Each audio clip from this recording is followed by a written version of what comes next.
Maka itu dalam hidup kita, saudara. Ingat, mengikut Yesus. Ada banyak orang kan mengikuti kita dalam hidup ini. Bagaimana cara kita mengerjakan sesuatu dalam hidup ini? Berarti sekarang, jadi ayo kita luruskan jalan kaki kita. Syarat yang ketiga, Lukas 14. Ingat, jangan lupa tidak dapat menjadi muridku. Itu tegas sekali, saudara Tuhan Yesus. Syarat ketiga ada di ayat 33. Demikian pula lah. Ini lebih tegas lagi, saudara Tuhan Yesus. Demikian pula lah tiap-tiap orang di antara kamu yang tidak melepaskan dirinya dari segala miliknya tidak dapat menjadi, ayo teruskan, murid.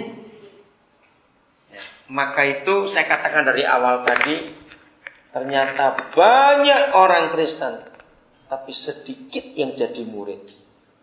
Karena persyaratannya ini berat.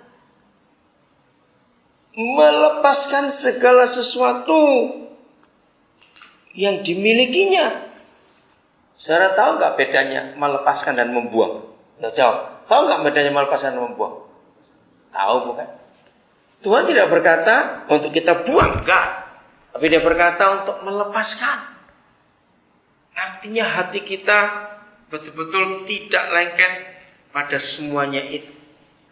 Semua kita kerjakan untuk Tuhan dalam hidup ini. Apa saja kita kerjakan untuk Tuhan. Kita akan lihat contoh yang lain supaya kita makin dikuatkan. Kita buka Roma 14. Ayat yang ke-7 dan ke-8. Sebab tidak ada seorang pun di antara kita yang hidup untuk dirinya sendiri. Roh Kudus perjelas kepada kami supaya kami sejak hari ini layak engkau dianggap sebagai murid Yesus. Dalam nama Yesus kami minta. Saudara perhatikan firman ini. Dunia tidak akan bisa menerima konsep ini. Karena apa? Ya kalau orang itu hidup ya untuk dirinya sendiri, hidup untuk siapa lagi? Betul? Dunia kan egois. Tapi justru kita sebagai miliknya. Sebab tidak ada seorang pun di dunia ini, di antara kita yang hidup untuk dirinya sendiri. Jujur, nggak usah lihat kemarin minggu lalu terlalu jauh, hari ini saja. Begitu kita tadi bangun pagi, saudara. Pertanyaannya, kita mikir siapa dan mikir apa? Ngerti maksud pertanyaannya? Untuk kita layak menjadi pengikut Yesus, menjadi muridnya, bagian terakhir ini berat. Melepaskan diri dari segala milik. Kita tidak boleh hidup untuk diri kita sendiri. Begitu kita bangun, kita tuh mikir siapa dan mikir apa. Orang pacaran wajar mikir pacarnya. Ayo kita mikir siapa. Saudara, inilah kelemahan orang Kristen. Terlalu sibuk dengan urusan diri sendiri. Sehingga dia lupa hidup itu bukan untuk diri sendiri. Katakan amin. Tidak boleh ada di antara kita yang hidup untuk diri sendiri. Nah, pertanyaannya, kalau tidak boleh hidup untuk diri sendiri, lalu hidup untuk siapa? Betul? Harus ditanya ini, untuk siapa? Ya, kita semua tahu jawabannya. Hidup untuk orang lain, bukan untuk diri sendiri lagi. Selalu begitu. Seperti saudara tahu, saya sering pergi dan saya ketemu dengan banyak orang. Nah, salah satu yang saya nilai, tapi saya harap jangan takut kalau saudara pergi dengan saya setelah saya ngomong ini. Saya itu bisa menilai orang dalam konsep ini. Kalau dia itu makan, kalau dia itu belanja, shopping atau apa saja. Itu saya cuma perhatikan aja. Apa yang dia pikir waktu dia belanja? Betul? Apa yang dia pikir waktu dia belanja? Di situ saya bisa nilai. Dia itu hidup untuk siapa? Orang egois, begitu selesai urusan dia, ayo pulang yuk, pulang. Tapi selesai nggak ada lagi kok. Nah itu orang egois. Saudara, Injil akan diterima oleh banyak orang kalau kita hidup dengan cara ini. Katakan amin. Selalu kita mikirkan orang lain, bukan diri kita sendiri lagi. Maka itu saya ulangi lagi, musuh murid Yesus bukan setan, bukan neraka, bukan dosa, tapi apa tadi? Egois, mementingkan diri sendiri. Beri tanda Roma 14 ayat kembali. Coba saudara bacakan 2 Timotius 3 mulai ayat 1. Saudara, inilah satu-satunya catatan. Di dunia ini tidak ada catatan manapun yang pernah ditulis tentang kondisi manusia akhir zaman, kecuali tulisan ini.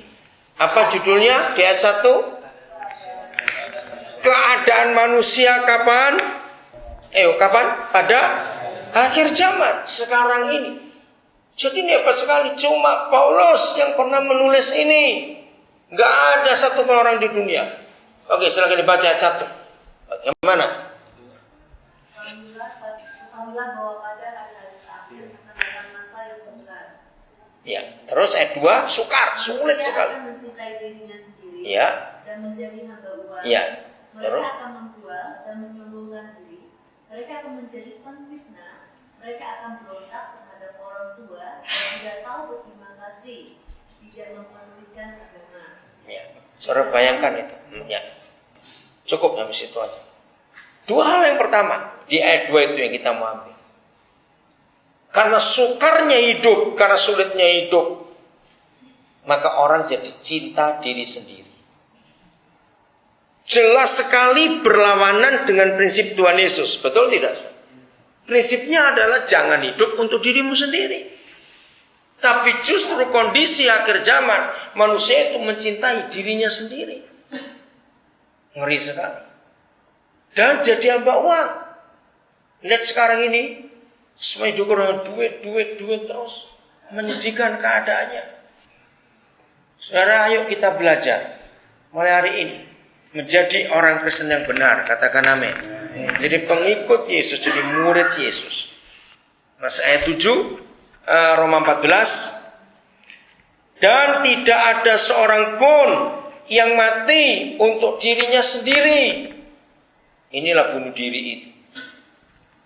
Nah, ternyata saudara, kalau ada orang egois, itu buat Tuhan dia sedang bunuh diri orang. Saya ulangi lagi. Menurut firman ini, kalau ada orang pelit, ada orang egois, ternyata dia sedang bunuh diri. Ngeri sekali hukum kasih ini dalam penilaian kehidupan kita. Maka itu kita harus terus tanya setiap hari dalam hidup kita. Terus tanya. Kalau toh boleh, saya pakai kata ini, kalau toh boleh, buatlah keseimbangan. Misalnya begini, saya sudah pakai prinsip itu dari dulu. Tanya istri saya, saudara akan tahu. Sebelum saya menikah pun saya pakai. Dan orang-orang yang kenal saya dari dulu tahu. Misalnya, kalau saya bisa beli sesuatu pada hari ini, sekian. Saudara, saya akan berusaha untuk mengeluarkan paling tidak nilai yang sama. Saya akan cari orang yang Tuhan tunjuk untuk saya berkati. Konsep itu ada dari dulu yang Tuhan ajarkan kepada saya. Juga sama, kalau saya diberi sesuatu oleh orang, maka saya akan keluarkan apa yang saya punya. Terus begitu. Maka itu usahakan kalau bisa seimbang. Misalnya saudara bisa makan dengan keluarga saudara hampir 2 juta sekali makan misalnya. Paling tidak seimbang, 2 juta juga keluarkan. Nah, kalau saudara orang pelit dengar ini, ya udah mulai besok makannya yang 5 ribuan saja. Aman, supaya nggak dosa toh. Jadi saya dahului sebelum saudara ngomong. Karena orang pelit itu suka bantah sebabnya. Itu cara saya hidup, ini cara Alkitab. Jadi paling tidak itu seimbang. Apa yang kita pakai untuk diri sendiri, itu yang sama kita beri untuk orang lain. Amin kan, jangan cuma pura-pura gak dengar, aduh susah sekali. Ini murid Yesus saudara. Susah enggak susah kok. Umur saya sudah 53 tahun dan saya nggak pernah bangkrut sampai hari ini. Bayangkan. Ini kan sebagai bukti luar biasa.